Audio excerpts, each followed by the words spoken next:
Yo, what is going on, guys? Jaeky here. Today, I will be giving you guys the ultimate guide on finding the best sensitivity for you in Valorant. So let me preface by saying that each individual is unique and everybody plays differently across different sensitivities, meaning that there's no one size fits all when it comes to sensitivity. That's why you shouldn't go around copying pro player sensitivities. Instead, you should watch this video to see how to find the sensitivity that fits you the best. So first things first, let's talk about EDPI. EDPI basically stands for effective DPI.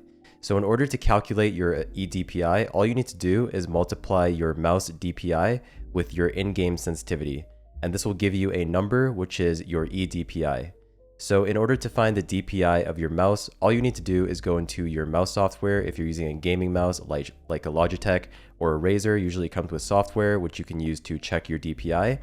If you're using a mouse that doesn't have software, like a Zowie mouse, you can look on the bottom of the mouse to see if there's a DPI indicator, and then you can refer to your mouse quick start guide or manual in order to see which DPI you're on, which most gaming mice will have. And it's important that you figure out your EDPI because for the rest of this video, I will be referring to sensitivity in terms of EDPI just because it's going to be easier. So like I said, once you have your DPI figured out, all you need to do is multiply that by your in-game sensitivity. So for example, in my case, I use 800 DPI on my mouse and I use 0.3 sensitivity in-game.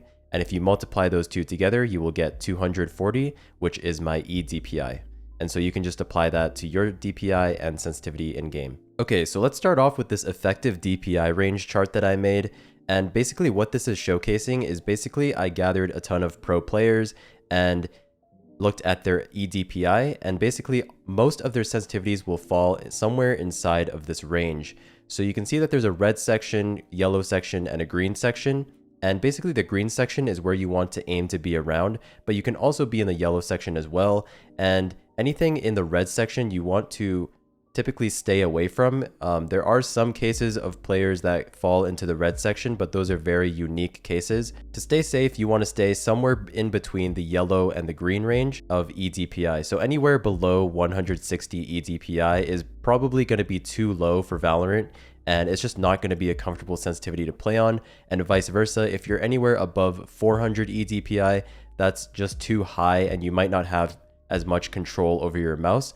So typically you want to stay between 160 and 400 EDPI. So if we chart some pro players here, I just picked some pro players at random. All of them will fall in between this red zone. So at the lowest we have Ye with 216 EDPI. And then on the higher end, we have players like Tens at 350 EDPI. But you can see that they all fall between this red zone. So you just want to, when you're picking a sensitivity, make sure you try and pick something in between this zone right here, but most players will fall somewhere in between this range.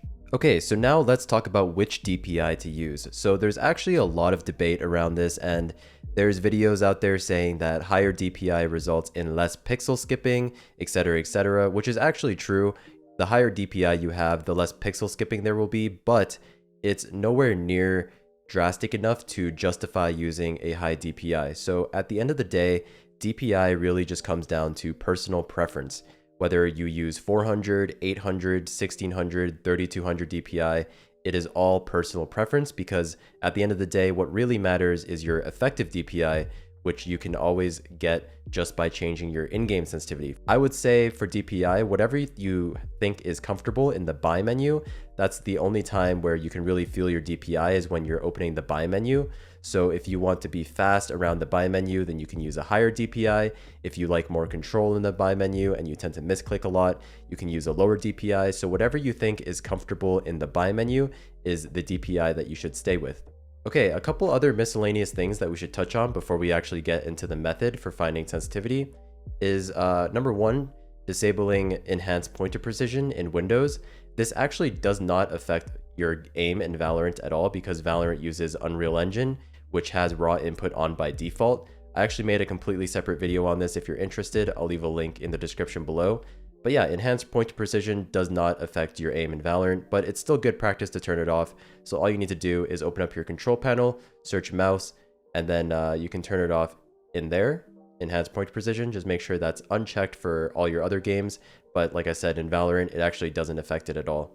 Next up, let's talk about scoped sensitivity. Scoped sensitivity is completely preference. I use 1.0 just because I've been on that for pretty much the entire time I've been playing Valorant, but you can experiment around with this if you'd like, but I would just recommend leaving it on 1. You don't really have to change this too much. Just get used to it on 1 and you're good to go.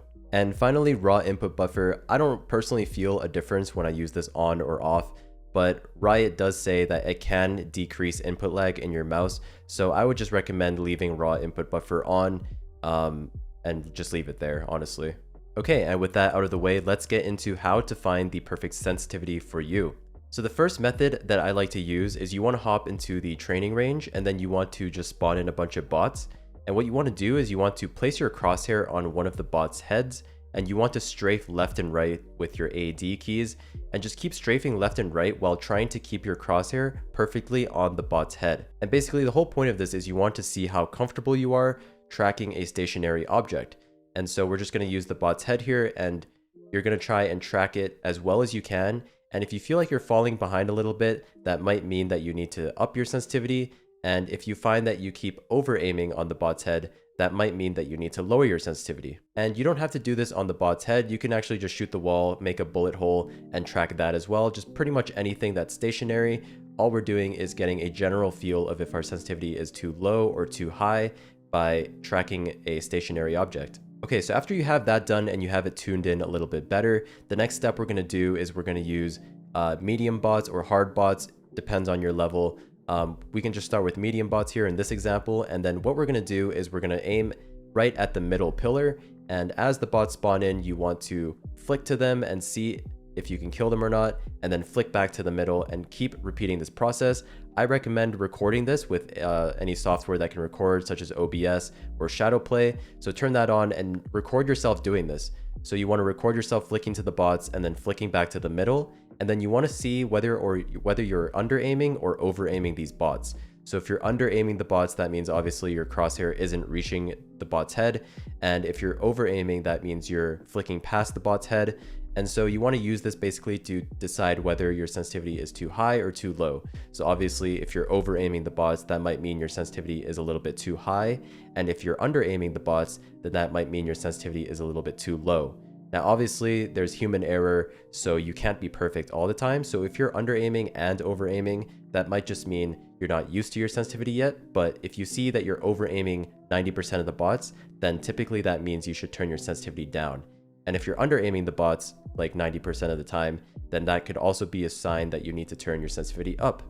And that's pretty much it, guys. Those are the 2 key methods you can use to find your sensitivity. So first start with tracking a stationary object such as a bot's head or a bullet hole in the wall. And then after you get that dialed down, you can then move on to flicking bots or just flicking targets and seeing whether you're over aiming or under aiming and adjusting based off that. So that's pretty much it, guys. And the key thing is to stick with the sensitivity. Make sure you play a little bit of deathmatch. Give the sensitivity a week or 2 just to settle in. Make sure you don't change your sensitivity too often because you do need to get used to it. So if you're not performing as well as you usually do right off the bat on a new sensitivity, make sure you give it a little bit of time to settle in and then decide whether or not you should change after that.